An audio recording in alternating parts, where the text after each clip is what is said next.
Cláudia Pedral Sena, nesse canal que é para a família. A gente está aqui falando sobre como ter um filho especial obediente. Eu ajudo a ter um filho especial obediente. Nosso assunto de hoje é sobre o TDAH. Especial, sim. A gente vem falando sobre criança especial.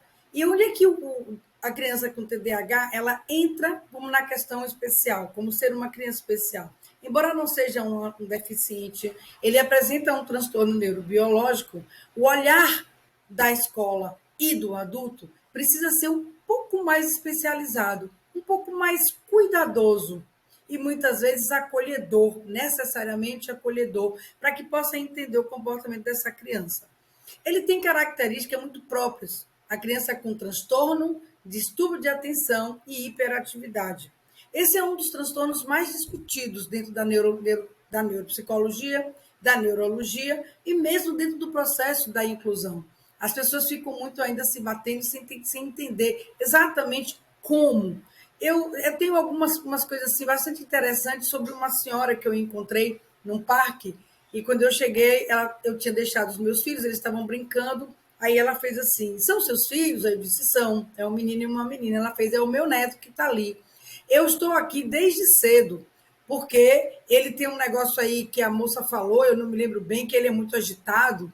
Eu falei: a senhora está falando assim que ele tem algum diagnóstico? Ela disse: é, sim.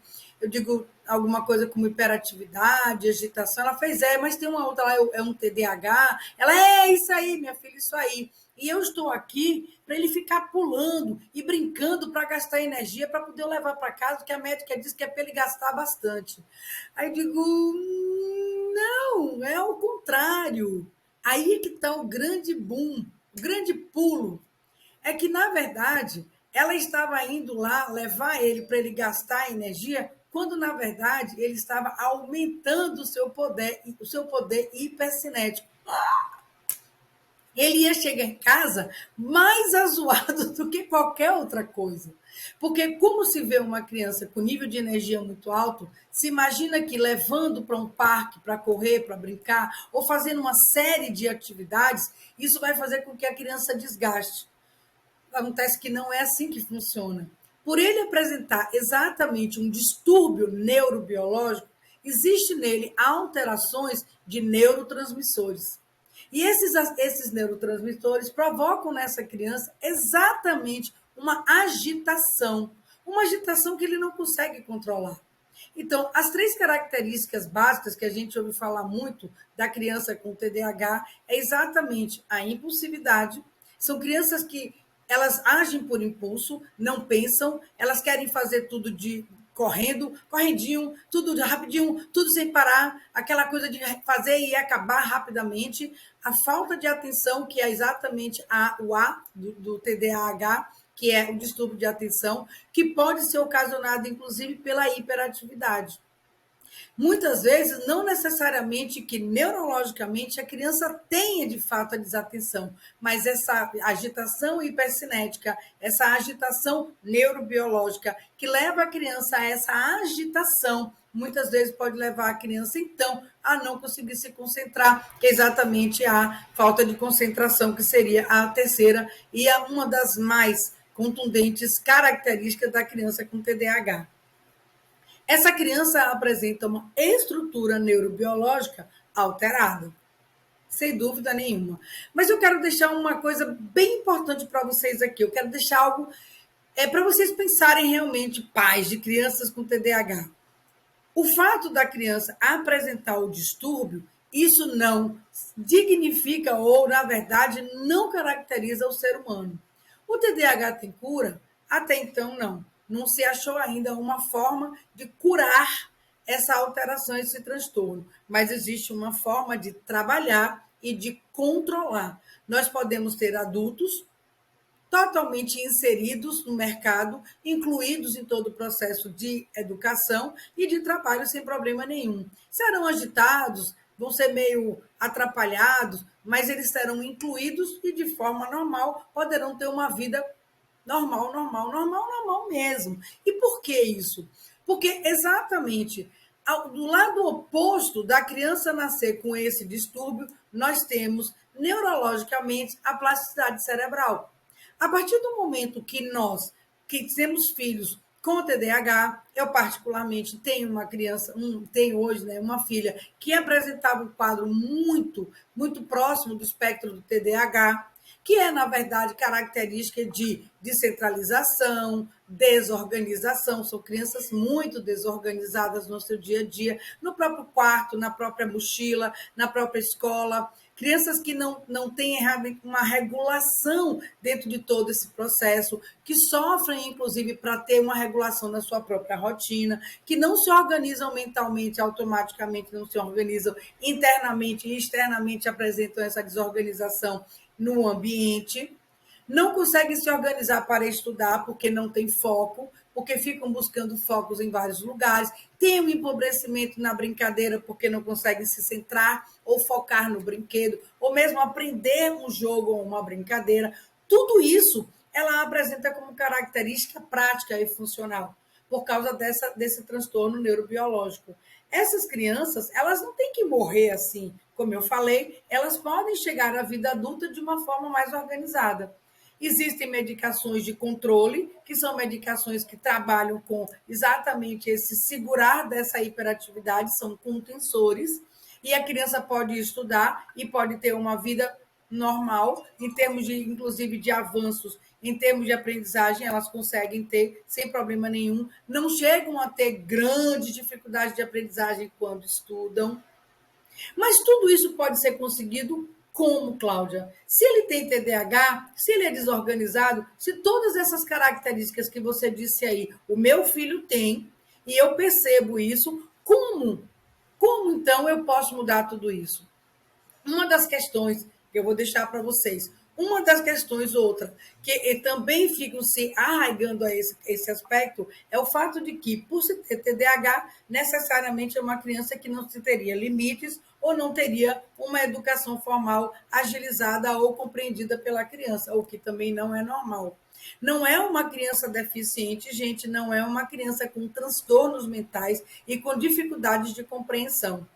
Ela é uma criança que ela entende o que é certo, o que é errado, sim, não é fácil para ela, e aí obedecer é uma questão de ou treinar, segundo as pessoas querem, ou simplesmente ensinar através exatamente da instalação do processo de autoridade e, evidentemente, desenvolver as funções executivas.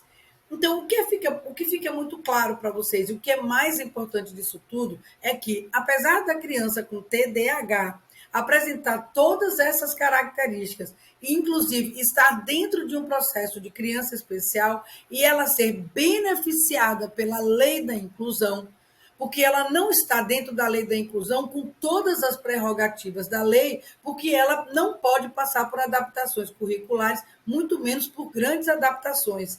E por quê? Porque haverá um prejuízo nessa criança se ela passar por esse tipo de coisa, porque ela não é uma deficiente. A lei da inclusão, ela traz dentro do seu escopo e dentro de todo o seu conteúdo uma ação muito direcionada para a criança deficiente. O TDAH, o disléxico, que são os mais comuns, eles são beneficiados com um olhar diferenciado da escola dentro das adaptações de pequeno porte, para que ela possa ter acesso de uma forma mais confortável, digamos assim, ao processo de aprendizagem.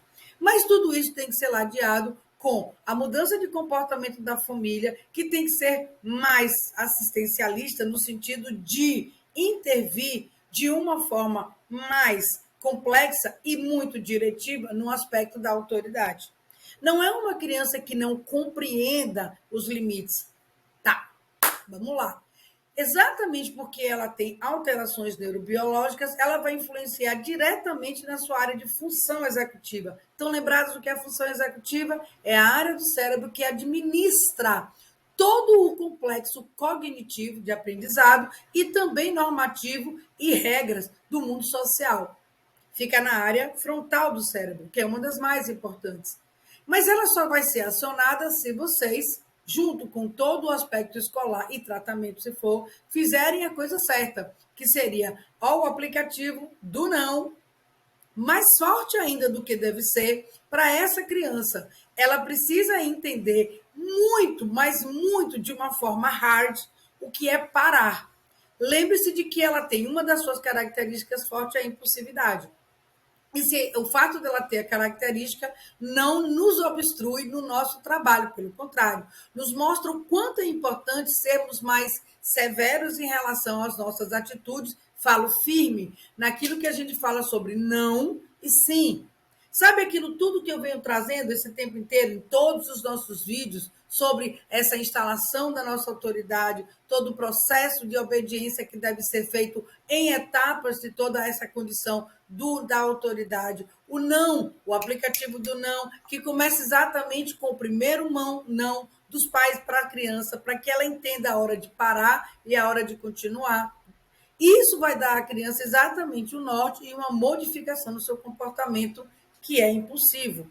Evidentemente, se a gente já começa a trabalhar com esse comportamento impulsivo e começa a fatiar toda a sua atuação no seu dia a dia, nas suas questões sociais, no seu desenvolvimento, levando em consideração as adaptações também que devem ser feitas de acordo com a necessidade da criança, às vezes fatiando textos, colocando ela na frente, deixando ela sair, às vezes, para lá liberar as energias dessa hipercinesia, que é esse movimento do corpo, inclusive que eles jogam o braço para cima, para um lado, para o outro, e instalam o corpo todo, e às vezes eles precisam disso. Quando a gente faz essas adaptações e a gente está fazendo intervenção dentro do respeito que o cérebro precisa e do entendimento da criança, a gente consegue, então, que essa criança compreenda de uma forma ampla o que é obedecer. Obedecer, as 4 letrinhas. Se esse investimento é feito ao longo prazo, desde que ela nasce, e a criança apresenta já entendimentos a respeito de limites, é óbvio que essa criança vai poder ter um desenvolvimento diferenciado. E claro que se toda essa instalação da função executiva, do aplicativo do não, a criança já consegue ter uma impulsividade diminuída, é lógico que o nível de satisfação e de desenvolvimento nos atendimentos vai ser diferenciado. E a própria escola, onde ela está apresentando um parar, ela já consegue uma atenção. Existem vários outros tipos de situações sensoriais que ajudariam muito no desenvolvimento da atenção dessa criança. O próprio contensor, quando é usado para ir para a escola, também ajuda muito. Então, o comportamento dessa criança, ela não é o produto final visto de uma forma sem controle. Não, não, não. Independente disso, a criança ela pode sim ter todo o processo de obediência desenvolvido, ela pode sim desenvolver um comportamento típico dentro de todo o processo de desenvolvimento normal e de aprendizagem que ela precisa, que é a aprendizagem formal, que é dentro da escola, sem nenhum problema, usando a técnica, ferramentação, entendimento do que é TDAH para essa criança. Então, gente, qual é o meu papel aqui? Eu ajudo pais de criança especial a terem filhos obedientes. Quando a gente fala do FAQ, que é famílias no controle, famílias desenvolvendo comportamentos, quando a gente fala para vocês que há uma condição, eu estou aqui para te ajudar. Existem ferramentas, existem sim formas da gente ajudar os nossos filhos, mesmo apresentando um quadro de transtorno, de distúrbio de atenção e hiperatividade, que é um transtorno neurobiológico, a serem obedientes e, evidentemente, terem um comportamento adequado para o processo de aprendizagem e vida social. Eu sou Cláudia Pedral, ajudo vocês a terem filhos obedientes e a entender todo esse processo da melhor forma possível. Acesse o nosso canal e entrem em contato com a gente, mandem perguntas e vamos tirar dúvidas de vocês do nosso dia a dia. Um beijo no coração.